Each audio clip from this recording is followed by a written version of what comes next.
Hi, everybody. I want to talk a little bit about the 2014 rhetorical analysis question, the question 2. And I want us to look at what the prompt is asking and what clues the prompt is actually giving us.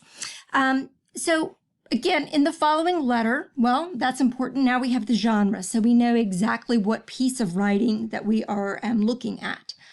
Abigail Adams, have the dates of her life, 1744 to 1818, that was when she lived, writes to her son, John Quincy Adams. So we have some important information here. We have Abigail Adams, the time in which she lived, and that she's writing to her son. That's going to be important. So we need to kind of think about what do we know about mothers and sons, and especially maybe not necessarily today, but even in the late 1700s. We also get information about John Quincy Adams. So this is going to give us a little bit of context so that we can maybe figure out exigence.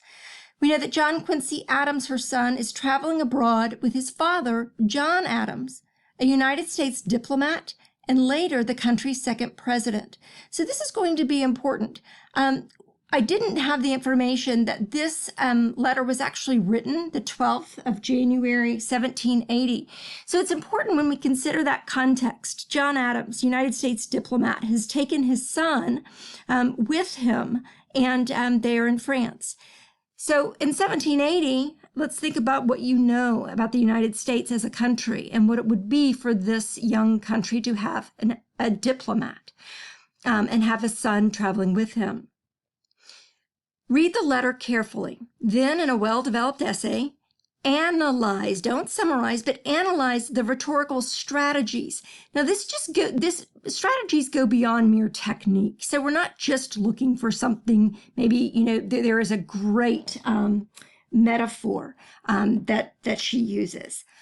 That's great. That is a technique. But beyond technique, you have strategy. So that's really considering too the structure of the piece.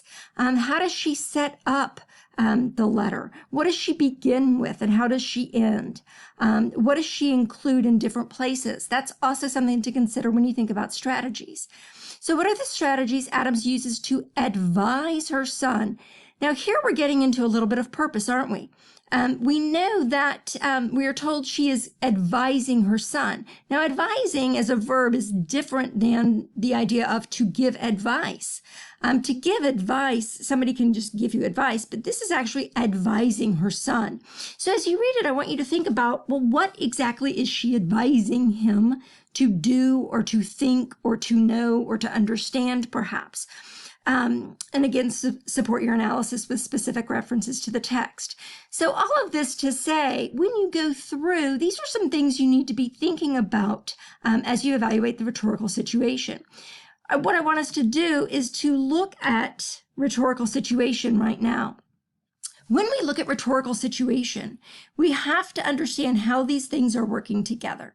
So the writer, we've got the author, speaker, persona who creates the text. Who are they? Why? How are they qualified? Well, the information we're given, we know that Abigail Adams, we're told, is the mother of John Quincy Adams.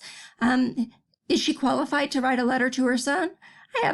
I think so. And I think that that's something for you to look at, to go through and see how does she use her position as his mother in order to communicate her idea. Remember the purpose, we're told, the goal, the outcome. We know the prompt tells us that she is advising him. Well, advising him, the audience, the intended receiver, to do what, to understand what, to think what, to act in a certain way. What does she want for her son to be able to know, understand, or do? Again, we were told with the genre, it is a letter. And the subject, that is something as you read, you'll be able to figure out the content. What's the main idea that she has? What is her claim or her argument that she is making to John Quincy Adams? When we think about exigence, again, I mentioned that 1780 is when the letter is written. So what inspires or prompts the writer to create the text? What causes her to write the letter? You'll find that information in the first paragraph. and first and second paragraph. Why is has inspired her right now to write this letter to him? And then you have to take into consideration the context, the time, place, and climate.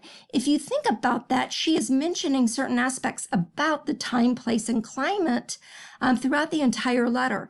So as you read this letter, I want you to go through and I want you to consider how these pieces of that rhetorical situation work together in order for Abigail Adams to write this letter to her son. I look forward to talking with you all about it soon. Thanks.